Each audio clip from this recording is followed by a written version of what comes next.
nouveaux ingrédients, ça pose une question. La question, c'est que quand on pense nouveaux ingrédients, on va automatiquement penser soit à des fonds de sauce industriels qui auraient été tout préparés, et c'est pas très très nouveau, parce que les tablettes de bouillon de viande existent depuis au moins Parmentier, c'est-à-dire 1760, donc c'est pas très nouveau. Ou bien on va penser nécessairement E430, E330, etc. Alors, je propose une autre catégorie parce qu'elle est plus culinaire. Moi, ce qui m'intéresse, c'est la cuisine. On a bien, c'est pas de vendre de la salade dans la. Quand on a un plat, ce plat, il a une couleur. Donc, on comprend que les colorants soient importants en cuisine. D'ailleurs, les cuisiniers s'y sont pas trompés. Les épices colorent depuis très longtemps, hein. Le safran ou le vert d'épinard sont des colorants. Bon, il n'y a pas que ça dans la vie, hein. On peut, le bêta-carotène, l'apocaroténal, il y a plein de colorants. Mais il y a plein de colorants dans le monde naturel qui nous entoure, parce que on sait que les chlorophylles, ça donne du vert et du bleu, les caroténoïdes, ça donne du jaune, de l'orange et du rouge, et puis il y a les composés phénoliques qui donnent des bleus, des violets, des choses comme ça. Et puis il y en a d'autres encore, hein. Bon, bref. Donc il y a la première catégorie, c'est des colorants. Ça va changer la couleur du plat. C'est pas très neuf, parce que la cuisine, depuis le Moyen-Âge, elle s'amuse à changer la couleur des plats. Maintenant, on peut faire plus sain qu'au Moyen-Âge. Par exemple, au Moyen-Âge, l'indigo en cuisine, moi j'aurais hésité, hein. La cochenille, c'est un peu dégueulasse, quoi. Les gars, ils broyaient de la cochenille, hein, et ils en mettaient dans les plats. Donc il y a maintenant des colorants mieux faits, qui ont été testés. On sait s'ils sont toxiques, s'ils ne sont pas toxiques. S'ils sont toxiques, on ne les vend pas. S'ils ne sont pas toxiques, on les vend.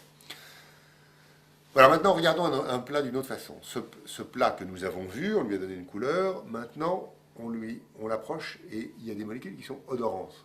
Bon. Ah bah, s'il y a des molécules odorantes, ça veut dire qu'il peut y avoir des nouveaux ingrédients odorants.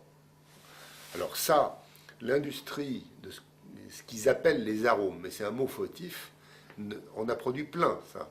Alors, en général, l'industrie des arômes, elle fait deux choses. Il y a une branche, c'est des extraits. Par exemple, quand on fait macérer de l'estragon dans du vinaigre, ou quand on fait macérer des zestes d'orange dans l'huile, ça fait bien un extrait dans l'huile ou un extrait dans le vinaigre. On peut faire des tas d'autres extraits. Par exemple, l'industrie a mis au point des méthodes qu'on appelle l'extraction au CO2, dioxyde de carbone, supercritique. Ça permet d'extraire, c'est ça qui fait les meilleurs parfums actuellement. Bon, ben, ça fait parfum. Pour faire de la parfumerie, ou bien si on prend une matière alimentaire pour extraire et faire des beaux extraits, là on va faire des extraits odoriférants pour la cuisine. Alors ça c'est très intéressant, parce que d'abord on extrait très bien, on n'a pas les petites poudres, et on a donc des petits flacons dans lesquels ça a une odeur extraordinaire. Alors ça, c'est des mélanges. Mais ces mélanges, c'est des mélanges de molécules. Pourquoi ne pas utiliser les molécules une à une?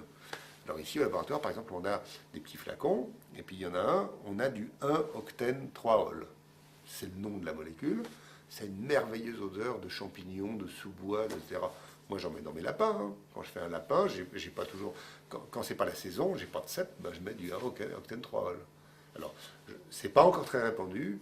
J'espère que ça le deviendra, parce que c'est un vrai aide culinaire. Donc ça, c'est toutes les molécules, le monde des molécules odorantes. Il y a beaucoup à faire. Alors, maintenant, nous avons l'aliment, on va reprendre. Cet aliment, on l'a vu, donc premier nouveaux ingrédients. On l'a senti, deuxième nouveaux ingrédients, deuxième gamme de nouveaux ingrédients. Et maintenant, on le met en bouche. Alors là, il y a plusieurs choses en bouche. D'abord, il y a des molécules qui remontent par les phosphorylates, des molécules odorantes qui remontent.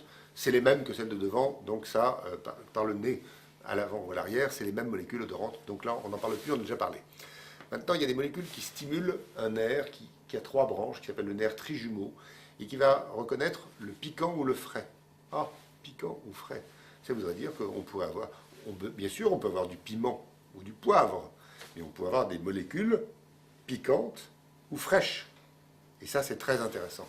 Alors, il y a des milliards d'euros en jeu avec des industries qui arrivent à faire des molécules fraîches, par exemple, parce que tous les chewing-gums à la menthe, c'est pas de la menthe, hein, bien évidemment, c'est des molécules qui sont parfois dérivées plus ou moins de la menthe, mais en général, c'est des molécules qui doivent rafraîchir.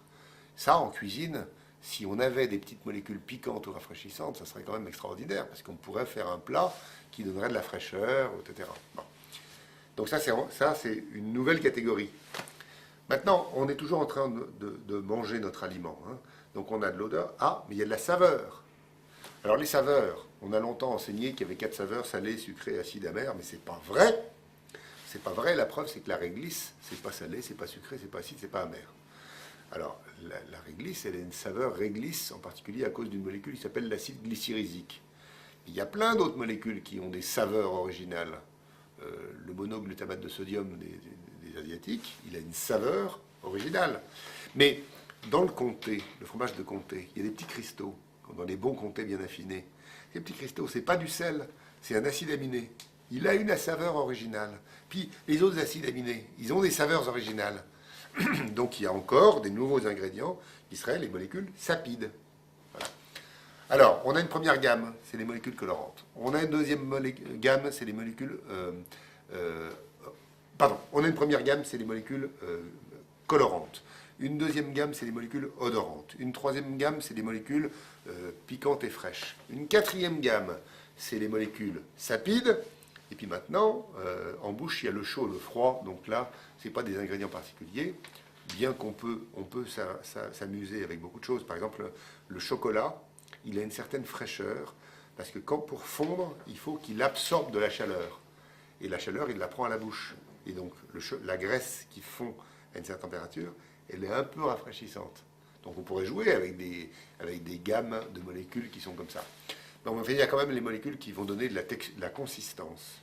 Alors, en général, la consistance, ça va être plus dur, plus mou, bon, il y a plein de façons de faire.